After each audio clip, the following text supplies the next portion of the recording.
Hola, bienvenido al podcast de ProEspañol, tu organismo de formación especializado en la enseñanza del español profesional y de viajes. ¿Estás listo para el episodio del día? ¡Comenzamos! Hola a todos, yo soy Josmari y bienvenido al podcast de ProEspañol. Hoy tenemos un episodio muy especial porque es el último de este año y no soy yo quien lo va a hacer, sino una invitada. En este caso tenemos a Paloma García del podcast Sí Comprendo. Paloma es profesora de español en Francia. Trabaja en la educación nacional, principalmente en el liceo y también a nivel privado. Viene de España, de la región de Castilla-La Mancha. Paloma, en esta ocasión, nos hablará del Camino de Santiago de Compostela, un poco de la historia del camino, de su experiencia como caminante y peregrina y algunos consejos fundamentales si tú también quieres hacer este camino. Así que no tardemos más y escuchemos los valiosos consejos de Paloma. Hola, soy Paloma García y estás escuchando Sí Comprendo, un podcast para estudiantes intermedios y avanzados que quieren aprender español de manera natural y disfrutando del proceso. Hola Caracola, ¿qué tal estás? Espero que estés muy bien y con ganas de escuchar una nueva historia interesante para practicar tu español en tu tiempo libre mientras conduces, cocinas o paseas. Ya huele a veranito, así que estoy preparando episodios que te inspiren para hacer las maletas y viajar, que creo que es algo que todos necesitamos ya bastante. En el episodio anterior te hablé de las costumbres culinarias raras que tenemos los españoles, como por ejemplo viajar con paquetes de jamón ibérico en la maleta. Es un episodio divertido con muchas curiosidades que te pueden interesar si piensas viajar pronto a España, así que te recomiendo que le eches un vistazo si aún no lo has escuchado. Hablando de viajar, aprovecho para agradecer a mi querida estudiante Nathalie Giraud, quien ha dejado un comentario en Apple Podcast recientemente. Dice Nathalie: chévere, escuchar los podcasts de Paloma es como viajar desde casa. ¡Qué alegría! Chévere es el equivalente de qué guay en España o qué chido en México. ¿Y sabes qué, Nathalie? Tú sí que eres chévere. De hecho, este episodio te lo dedico especialmente a ti, ya que sé que estás muy interesada en hacer el Camino de Santiago, ¿verdad? Si, como Nathalie, te estás pensando vivir esta experiencia única, no te lo puedes perder. Te contaré mi experiencia como peregrina y te daré todos los consejos que a mí me sirvieron y sobre todo los que me hubiera gustado saber, para que tu experiencia sea también irrepetible. Prepárate, porque comenzamos.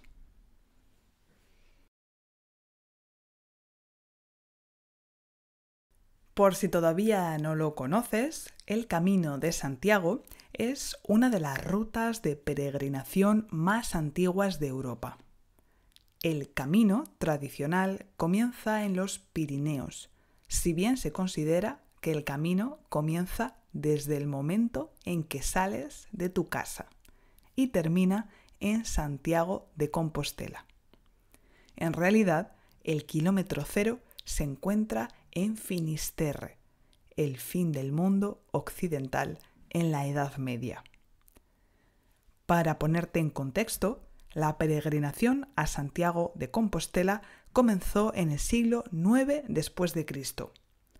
En esa época, la mayor parte de la península ibérica estaba bajo dominación musulmana, excepto el norte, que era cristiano.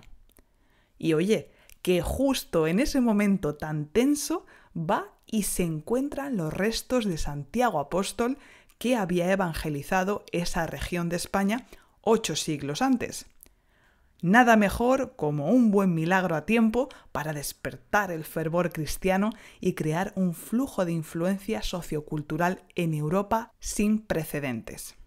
El caso es que el rey Alfonso II decidió crear un templo para proteger los restos del apóstol. De hecho, él mismo hizo la primera peregrinación desde Oviedo hasta Santiago de Compostela y muy pronto se hizo viral en la cristiandad.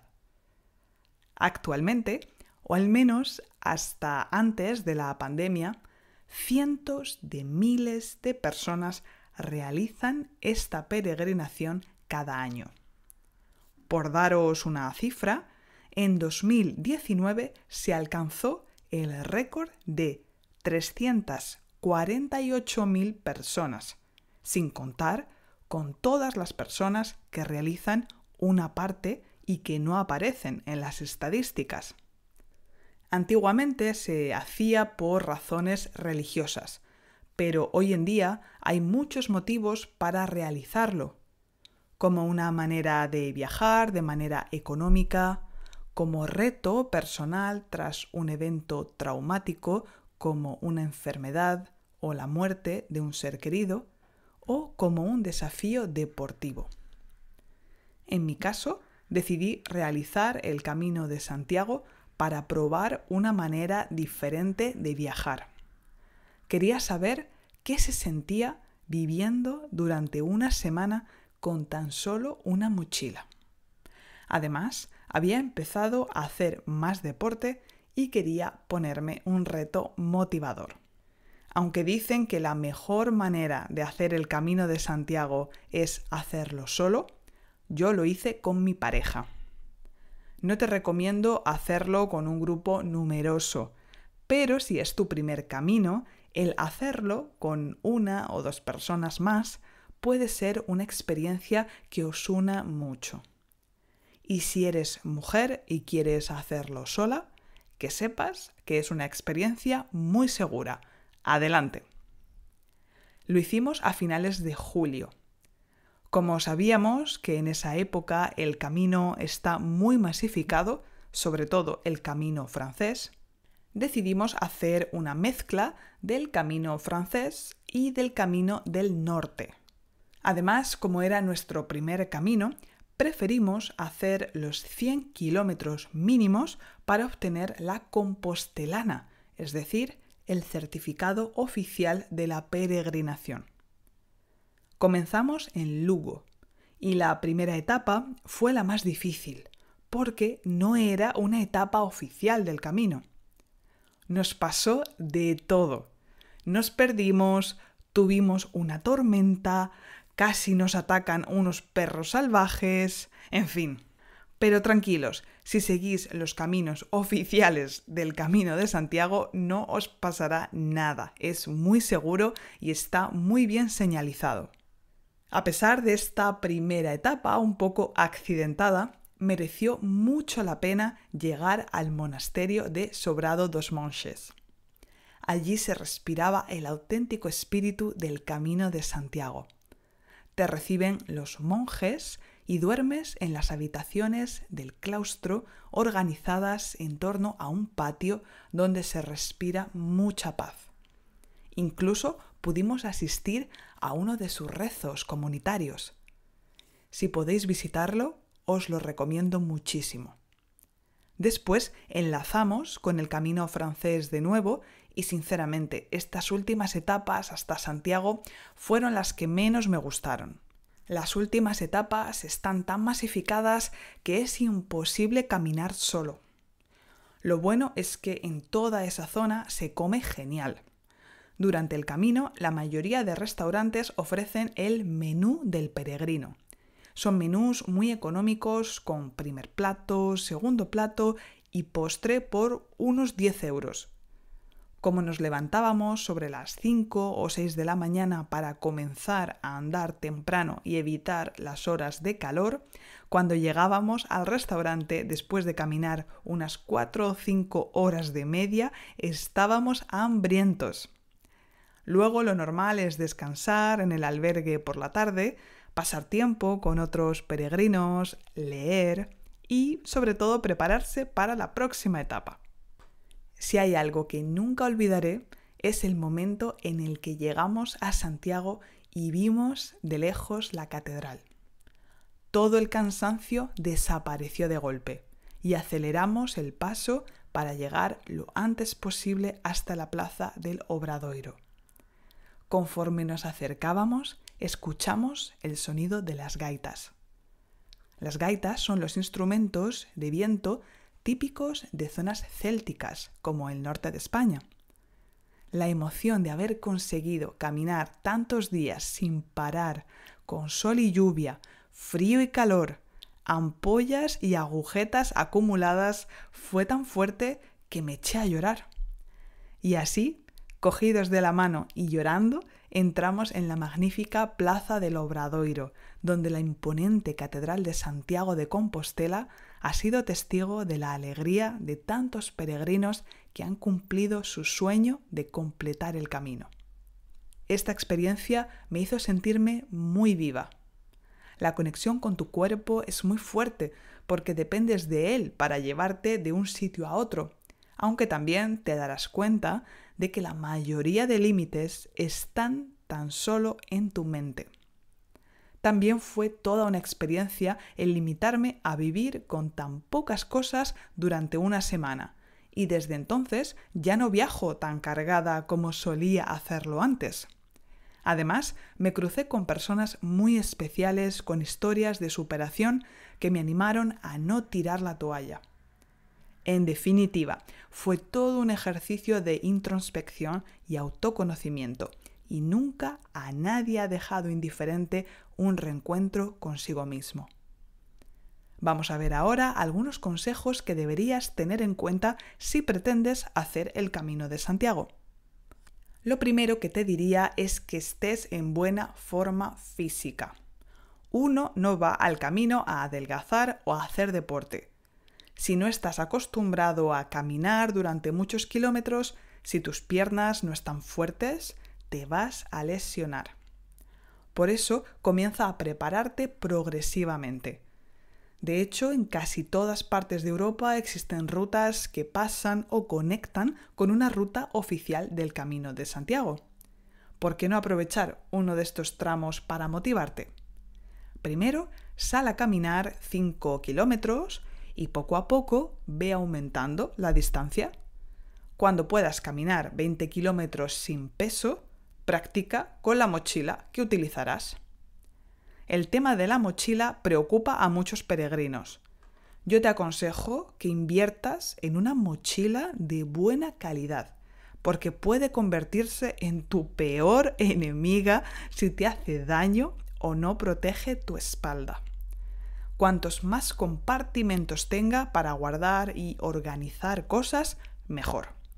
Y lo más importante, no te vuelvas loco con el tamaño.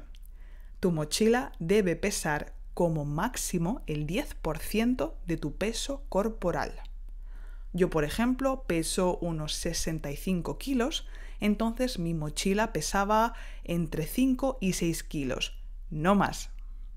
Otro punto clave son las zapatillas. No hagas el camino con zapatillas nuevas o que no suelas usar. Elige un buen par de zapatillas cómodas y transpirables, pero que tengan Gore-Tex para que sean impermeables. En el norte de España suele llover bastante y lo agradecerás. Camina mucho con ellas antes de hacer el Camino de Santiago para limitar el riesgo de rozaduras y ampollas, aunque aún así es muy probable que te salgan. A mí me ayudó mucho ponerme vaselina en los pies antes de ponerme los calcetines para reducir el riesgo de ampollas. El cuarto consejo que te doy es que fluyas. Si lees libros o blogs sobre el Camino de Santiago, verás que existen unas rutas predefinidas que van desde los 15 hasta los 30 kilómetros. Hay personas que se toman estas rutas al pie de la letra y no es necesario. Tú puedes crear tu propio camino en función de tu energía, la meteorología o la gente que conozcas. Es cierto que si necesitas llegar temprano a un albergue público para encontrar sitio y es una ruta muy transitada, esto puede estresarte, pero afortunadamente cada vez hay más opciones de albergues privados que no son tan caros y que sí puedes reservar con una simple llamada telefónica. Escucha tu cuerpo y siente el camino sin marcarte metas demasiado exigentes. Por último, me parece importante tener un nivel básico de español, que si me estás escuchando ya lo tienes. En el camino tendrás la ocasión de conocer a personas de todo el mundo. Pero también hay muchos hispanohablantes que lo hacen. ¿Por qué no aprovechar para practicar español en un contexto auténtico? Además, aunque no te lo deseo, es probable que necesites comunicarte en español si tienes algún problema de salud o si te pierdes, por ejemplo. Así que hablar español te será muy útil porque recuerda que no todo el mundo habla inglés. Este año probablemente aún haya algunas restricciones y quizás no sea el mejor año para hacerlo. O quizás sí, porque no estará tan saturado. Eso lo tienes que decidir tú. En cualquier caso, te deseo que el camino sea una aventura inolvidable que te ayude a desconectar para volver a conectar contigo. Y con eso me despido por hoy. Nos vemos dentro de 15 días para continuar juntos tu increíble viaje hacia el español. Espero que te haya gustado este episodio especial. Dime en los comentarios si es así y si quieres otros episodios con invitados, y también responde a la encuesta en Spotify sobre si quieres hacer el Camino de Santiago. Como ya te he mencionado en la introducción, este es el último episodio antes de las vacaciones, pero no vamos a tener una pausa. Durante el mes de agosto tendrás la redifusión de los mejores episodios que hemos tenido durante el año. Así que si no lo has escuchado, podrás escucharlos y aprender español.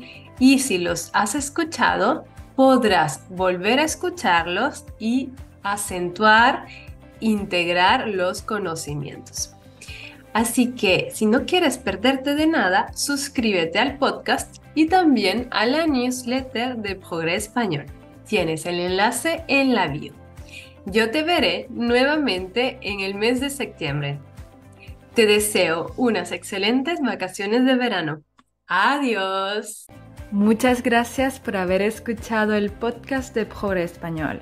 Si te ha gustado, por favor déjanos una evaluación de 5 estrellas en Apple Podcast, en Spotify o en cualquier plataforma de escucha de podcast.